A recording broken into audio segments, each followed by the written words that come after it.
আমার বুবু একজন সুন্দরী এবং চরিত্রবান ছিলেন। আমার বুবু আমার লেখাপড়ার খরচ জোগাড় করার জন্য একটা বড় মালিকের বাসায় কাজ করতেন। একদিন মালিক বুবুকে ফ্রিজে রাখা খাবার খাওয়ালেন বুবুর অনিচ্ছায়। তারপর বুবু জ্ঞান হারিয়ে ফেলে। অজ্ঞান অবস্থায় মালিক বুবুর সাথে। বাকি ঘটনাটি গল্পতেই বলছি।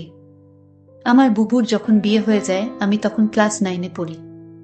স্কুল থেকে ফিরে শুনি আজ বুবুর বিয়ে। আব্বা আমাকে বললেন, শিবু ঢাকা থেকে মেহমানরা আসবে, তুই এক ছুটে বাজারে যা, আফজালকে বল তার ডেকোরেশনের চেয়ার পাঠাতে। আমি এক দৌড়ে বাজারে চলে গেলাম। আফজাল চাচাকে যখন সব বলছি, দুইটা প্রকাণ্ড গাড়িকে বাজার পেরিয়ে আমাদের বাড়ির দিকে যেতে দেখলাম। আফজাল চাচা বললেন, যাক রুনার অনেক ভালো ঘরে বিয়ে হলো, তোদের অবস্থা এইবার ফিরবে। বুবুর কি সত্যি ভালো বিয়ে হচ্ছে? আমি জানি না। আমি শুধু জানি বুবু চলে যাচ্ছে আমাদের বাসা থেকে। তারপর কি হবে? কে আমাদের খাবার রেঁধে দেবে? কে আমাকে চুপি চুপি তার মাটির ব্যাংক ভেঙে আমাকে মেলায় যাওয়ার টাকা দেবে? বুবুকে ছাড়া যে আমার জীবন চলতে পারে আমি সেটা কল্পনাও করতে পারি না। কলেজের এক প্রোগ্রামে আমার সুন্দরী বুবুকে দেখে নাকি দারুণ পছন্দ করেছে এক বড়লোকের ইঞ্জিনিয়ার ছেলে।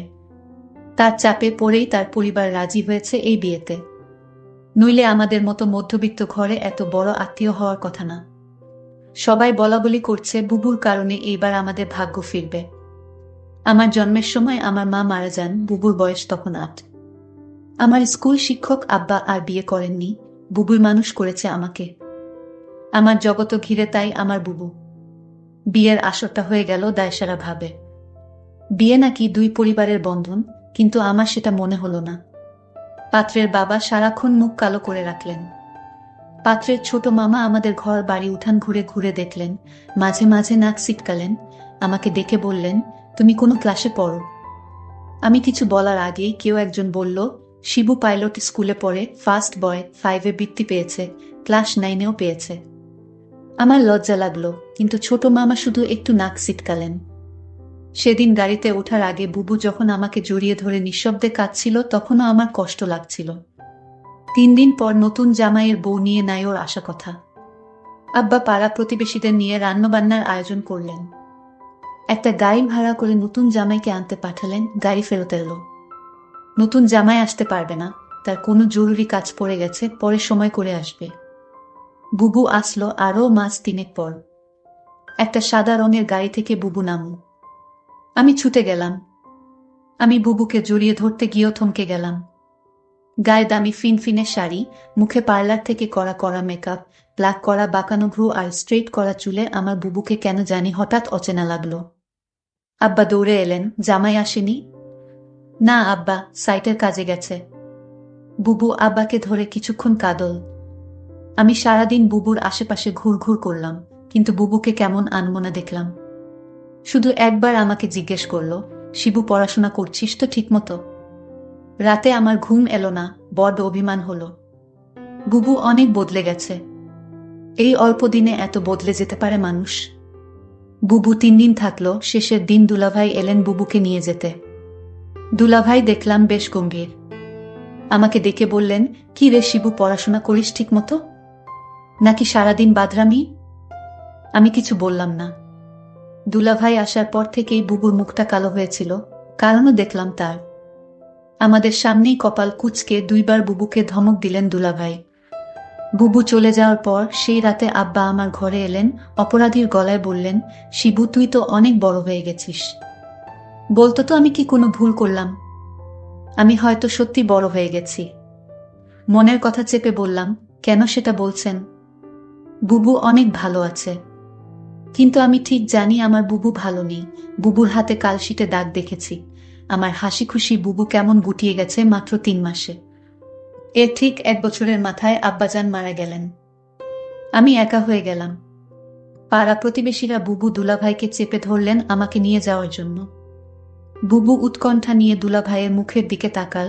দুলাভাই কিছুক্ষণ ভেবে বললেন, শিবু চলুক, কাজে লাগবে অনেক। কাজেই আমি আমার বই খাতা নিয়ে বুবুর বাসায় উঠলাম। দুলাভাইয়ের পোস্টিং তখন আমাদের গ্রামের কাছেরই শহরে। ছোট ছিমছাম 2 রুমের বাসা। আমি এক রুম ভাগে পেলাম। শহরের একটা স্কুলে ভর্তি হলাম। দুলাভাই চাকরির পাশাপাশি কন্ট্রাক্টরের ব্যবসা করতেন। একদিন আমাকে বললেন তার সাইটে গিয়ে কাজ তদারকি করতে। আমার স্কুলের ক্লাস মিস হতে লাগলো। আমি বইখাতা নিয়ে কাজের সাইটে চলে যেতাম। সারাদিন কাজ শেষে বাসায় ফিরে খুব ক্লান্ত লাগতো। আমার রেজাল্ট খারাপ হতে শুরু হলো। বুবু একদিন ভয়ে ভয়ে দুলাভাইকে বলল, শিবু ভালো ছাত্র, ওর পড়াশোনায় ক্ষতি হচ্ছে না তো? দুলাভাই তেতে উঠলেন, গরিবের ছেলে খেটে খেতে হবে। পড়াশোনা করে কি হবে? যতটুকু দরকার ততটুকু শিখলেই হবে। বুবু তাড়াতাড়ি বলে উঠলেন, ঠিকই তো শিবু, পড়াশোনা করে প্রতিষ্ঠা পেতে সময় লাগবে। তুই দুলাভাইয়ের সাথে কাজ শেখ, অনেক কাজে লাগবে। আমি বুবুর কথায় অবাক হয়ে গেলাম। এই বুবুই আমাকে তৈরি করেছে। সবসময় বলতো পড়াশোনা করে একদিন অনেক বড় হতে হবে। পড়াশোনা ছাড়া আমার আর কোনো কাজ নেই। আজ কত পরিবর্তন! আমি দুলাভাইয়ের সাইটে কাজ দেখতে লাগলাম। ক্লাস 9-এর একটা কিশোরের জন্য নিশ্চয়ই খুব সহজ কাজ না। কিন্তু আমি শিখতে লাগলাম, সাথে পড়াশোনায় করতাম সাইটে। সাইটের লোকজনের কাছেই খবর পেতাম দুলাভাইয়ের কর্মকাণ্ড নিয়ে। দুলাভাই আরো কয়েকজনের সাথে প্রেম করে বেড়ায়। আমি টের পাই। মাঝে মাঝে বুবুর চাপা কান্নার আওয়াজ পাই। সকালে কিছু কিছু দিন বুবুর হাতে নতুন কালশিটে দাগ বুবু লুকাতে চেষ্টা করে। আমি বুঝেছি দুলাভাই বুবুকে অন্যায় অত্যাচার করে। আমার বুবু অনেক বদলে গেছে। আমার মনে হয় আমাকে নিয়ে বুবু ভারী অস্বস্তি বোধ করে। কেমন পালিয়ে বেড়ায়, দেখা হলে ঠিকমতো কথা বলে না। মাঝে মাঝে দুলাভাই বুবুকে পার্লার থেকে সাজিয়ে পার্টিতে নিয়ে যায়। আমার অবাক লাগে। তবু এক একটা দিন যখন বাসায় দুলাভাই থাকে না, হঠাৎ সেই পুরান দিনের মতো বুবু তেল নিয়ে এসে বলে, শিবু আয় তোর মাথায় দিয়ে দি। আমার চোখে পানি আসে। আমি লুকাবার চেষ্টা করি। একদিন অনেক রাতে ফিরে দুলাভাই আমাকে ঘুম থেকে ডেকে তুললেন। আমি জেগে দেখি দুলাভাই প্রচণ্ড রেগে আছে। আমাকে বললেন, হারামজাদা, তোকে আমি সাইট দেখতে দিছি আর তুই সেখানে পড়াশোনা করিস? আমি চুপ করে দাঁড়িয়ে রইলাম। হঠাৎ করে দুলাভাই আমার চুলের মুঠি ধরলেন। বল, আজ সাইট থেকে 1 লাখ টাকা চুরি করেছে কে? নাকি তুই করেছিস? আমি অবাক হয়ে গেলাম। সাইটের টাকা পয়সা সংক্রান্ত কোনো কিছুর সাথেই আমি জড়িত না। আলাদা অ্যাকাউন্টস আছে। তবু বললাম, আমি কিছু জানি না দুলাভাই। তুই জানিস না? কেন জানিস না? তুই এর সাথে জড়িত শিওর? আমার খেয়ে আমার সাথেই দাওতাবাজি। দাঁড়া। দুলাভাই তার বেল্ট দিয়ে আমাকে মারতে আরম্ভ করলেন। আমি সারা জীবনে কখনো মার খাইনি। পরিবারে আদরে মানুষ হয়েছি। স্কুলে ভালো ছাত্র হওয়ায় স্যারেরা অত্যাধিক স্নেহ করতেন। আমি দেখলাম বুবু পাথরের মতো দাঁড়িয়ে আছে। দুলাভাই একসময় ক্ষান্ত দিয়ে চলে গেলেন। আমি সারা রাত বিছানায় শুয়ে কোকালাম। চেষ্টা করলাম মুখ দিয়ে শব্দ না করতে। আব্বা মৃত্যুর আগে বলেছিলেন, শিবু, পুরুষ হয়ে গরিব ঘরে জন্মাইছিস। সামনে অনেক কষ্ট আসবে, শক্ত থাকবি। কখনো কাঁদবি না। পুরুষদের কাঁদতে নেই। পরদিন সকালে আমার ঘুম শরীরে হালকা জ্বর নিয়ে। উঠে দেখি বুবু বসে আছে আমার শিয়রে। শিবু, উঠতে পারবি? আমি মাথা নাড়লাম। হ্যাঁ। তাহলে চল। তাকিয়ে দেখি বুবু একটা ব্যাগ গুছিয়ে রেখেছে। আমি বললাম, কোথায়? বাড়ি ফিরে যাব, চল। তুই আবার ভালো করে পড়াশোনা শুরু করবি, আমি দরকার হয় বাসায় কাজ করব। দুইজনের একটা ব্যবস্থা হয়ে যাবে। আমি অবাক হয়ে তাকিয়ে রইলাম। বুবু আমার জন্য তার স্বামীকে ডিভোর্স দিয়ে চলে এলো এবং সেই বাড়ি থেকে চিরদিনের জন্য চলে এলো। তারপর বাসায় আমি আর বুবু থাকি। বুবু একটা বড় লোক বাসায় কাজ পেল। তাদের কাপড় ধোয়া, রান্না করা ইত্যাদি তাদের কাজ করতে হবে। মাস শেষে যে টাকাটা পাবো সে টাকা দিয়ে আমার লেখাপড়ার খরচ আর পরিবার চলে যাবে। বুবু যে বাড়িতে কাজ করে সেই বাড়ির মালিক বুবুকে একদিন বলেছিল, তোমার যত টাকা দরকার আমি দিব, তুমি শুধু একটি কথা রাখো। বুবু বলল, আমি বাসায় কাজ করি, এটাই আমার চলে, অতিরিক্ত টাকার আমার দরকার নেই। বুবু বুঝতে পেরেছিল বাসার মালিকের চরিত্র ভালো না। তারপরও বুবু এই বাড়িতে কাজ করে যে টাকা পেত সেটা দিয়েই আমাদের মাস চলে যেত। মালিকের বাসার সবাই একদিন কোথায় ঘুরতে গেল। শুধু মালিক বাড়িতে ছিল। মালিকের নাম আছান আলী। বুবু বলল, আজ তো বাসায় কেউ নাই, তেমন কাজও নাই, তাহলে আজ আমি চলে যাই। মালিক তখন বলল, শোনো, অনেক কাজ পড়ে রয়েছে। কি কাজ পড়ে রয়েছে মালিক? মালিক বলল, বাসায় কেউ নাই, আমার দেখাশোনা কে করবে? আমি বলেছিলাম, ও তাই তো। মালিকের জন্য রান্না করলাম, ঘর পরিষ্কার করে মালিককে খাবার দিয়ে বললাম, রাত অনেক হয়েছে, আমার ছোট ভাইটা চিন্তা করছে। আমি এখন যাই। মালিক ধমক দিয়ে বলল, এই মেয়ে, তুমি এই বাড়ির চাকরানী। মালিক যখন আদেশ করবে তখন তুমি এই বাড়ি থেকে যাবে। তার আগ পর্যন্ত এখান থেকে এক পাও লড়বে না। আমি তখন নিশ্চুপ হয়ে দাঁড়িয়ে রইলাম। আমার মুখ দিয়ে কোনো কথা বের হলো না। হঠাৎ মালিক বলল দরদ কণ্ঠে, মারে, আমার তো ছেলে মেয়ে আছে, তোর কষ্ট আমি বুঝি। তুই তোর মাকে হারালি, বাবাকে হারালি, নিজের স্বামীকে হারালি, এখন ভাইটাকে লেখাপড়া শিখিয়ে মানুষ করার জন্য তুই পরিশ্রম করছিস। আমি মালিকের হঠাৎ এরকম ভালো কথা শুনে আমি কিছুটা অবাক হলাম, কিন্তু সে মুখে যা বলছে চেহারায় তা প্রকাশ পায় না। আমাকে বলল, আমার স্ত্রী, ছেলে মেয়ে তারা 2 দিনের জন্য ট্যুরে গেছে। আমি বলেছিলাম, আপনি যাননি কেন? আমার ঘোরাফেরা তেমন একটা ভালো লাগে না। আমি এর আগে বহুবার ঘোরাফেরা করেছি, এখন আর ভালো লাগে না। তুই আমার মেয়ের মতো, ধর তোকে আমি কিছু টাকা দিলাম, তোর ভাইয়ের সামনে পরীক্ষা ভালো মন্দ কিছু খাওয়াইস। আমি বলেছিলাম, আমার টাকা লাগবে না। মালিক তখন আমায় জোর করে টাকাটা হাতে ধরিয়ে দিল, আমি না নিয়ে পারলাম না। মালিক আমার প্রতি হঠাৎ এমন দরদ দেখাচ্ছে কেন? যখন মালিকের ছেলে মেয়ে বাড়িতে ছিল তখন তো তিনি এরকম দরদ দেখায়নি। আমি মালিকের এরকম ভালো ব্যবহার দেখে কিছুটা অবাক হলাম। এরকম কথা বলতে বলতে প্রায় রাত 11টা বেজে গেল। ওইদিকে আমার ভাই আমার জন্য চিন্তা করছিল। আমি মালিককে বলেছিলাম, এখন আমি যাই। সে তখন বলল, না, আজ তুমি যেতে পারবে না, এই বাড়ি তোমার পাহারা দিতে হবে। আমি বলেছিলাম, দেখুন সাহেব, আমার ডিউটি তো সকাল 6টা থেকে সন্ধ্যা 6টা পর্যন্ত। মালিক তখন আমাকে অবাক করে বলল, তাই বলে যদি আমার সমস্যা হলে তুমি দেখবে না? আমি তো তোমারে আমার মেয়ের মতোই দেখি। মালিকের কি উদ্দেশ্য ছিল আমি তা জানি না, তবে এইটুকু বলতে পারি মালিক তেমন ভালো না। তবে আজ আমার সাথে সে খুব ভালো ব্যবহার করল। তবে এর আগে যে আমার সাথে ব্যবহার খারাপ করেছিল তা বলছি না, তবে লোকের মুখে শুনি মালিক ভালো না। কিন্তু আজ মালিক আমাকে কিছুতেই বাড়ি যেতে দিচ্ছে না কেন? আমি সেটা নিয়ে দুশ্চিন্তায় পড়ে গেলাম।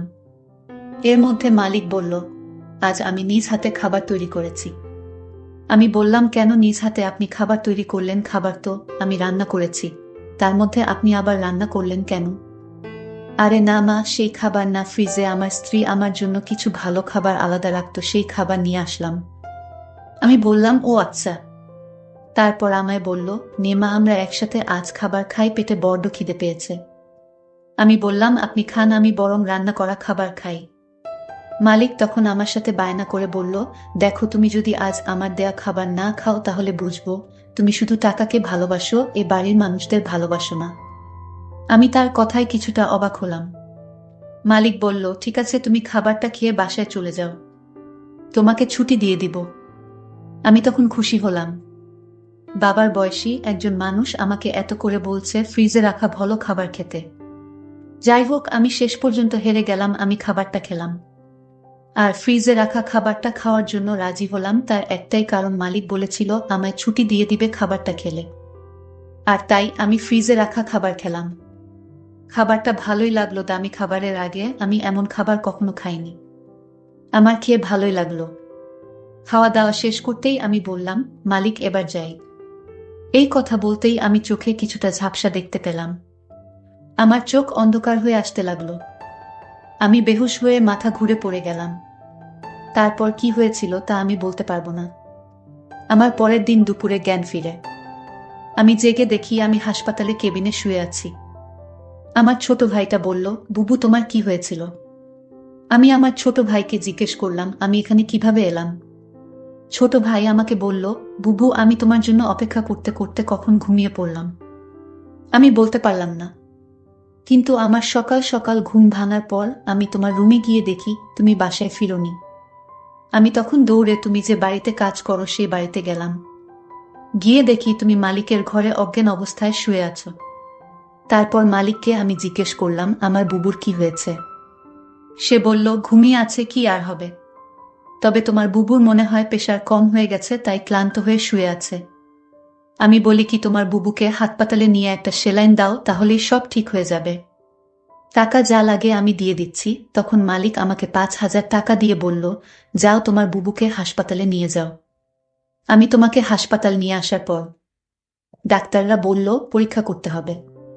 ডক্টর বলল, তোমার প্রেশার কমে যায়নি, তোমাকে খাবারের সাথে কিছু মিশিয়ে তোমাকে অজ্ঞান করা হয়েছে। তারপর ডাক্তার বলল, মেয়েটি তোমার কি হয়? আমি বললাম, আমার বড় বোন। তোমার সাথে আর কেউ আসেনি? না ডক্টর, বুবুর আমি ছাড়া আর কেউ নাই। আমি ডক্টরকে জিজ্ঞেস করলাম কি হয়েছে, আমার বুবুর বলেন ডক্টর। ডক্টর বলল, তোমাকে বলা যাবে না। আমি আমার ছোট ভাইয়ের কথা শুনে বুঝতে পারলাম আমার সাথে কি ঘটেছিল। মালিক আমার সাথে এরকম অসম্মানজনক আচরণ করল। আমি এই কথাগুলো শুনছিলাম আর আমার চোখ বেয়ে বেয়ে পানি পড়ছিল। আমি সিদ্ধান্ত নিলাম মনে মনে আমি আর এই পৃথিবীর মুখ দেখতে চাই না। কিন্তু আমার ছোট ভাইটা আমাকে বলল, বুবু তোমার কিছু হলে আমি বাঁচব না বুবু। তুমি ছাড়া এই দুনিয়ায় আমার কেউ নাই বুবু। আমার ছোট ভাইটা আমার জন্য এভাবে কাঁদতে লাগলো। ছোট ভাইটা বলতে লাগলো, বুবু আমি আর লেখাপড়া করব না। আজ থেকে আমি কাজ করব। তোমাকে আর কাজ করতে দিব না। তুমি শুধু ঘরে বসে থাকবা। আর তোমাকে আমি যেভাবেই হোক তোমাকে ভালো ছেলে দেখে তোমাকে বিয়ে দিব। ভাইটার কথা শুনে আমার চোখের পানি ধরে রাখতে পারলাম না। আমি বেঁচে রইলাম আমার ছোট ভাইটার জন্যই। বন্ধুরা, আজকের গল্পটি তোমাদের কাছে কেমন লাগলো তা অবশ্যই কমেন্ট করে জানাবেন। ভালো থাকবেন সবাই, ধন্যবাদ।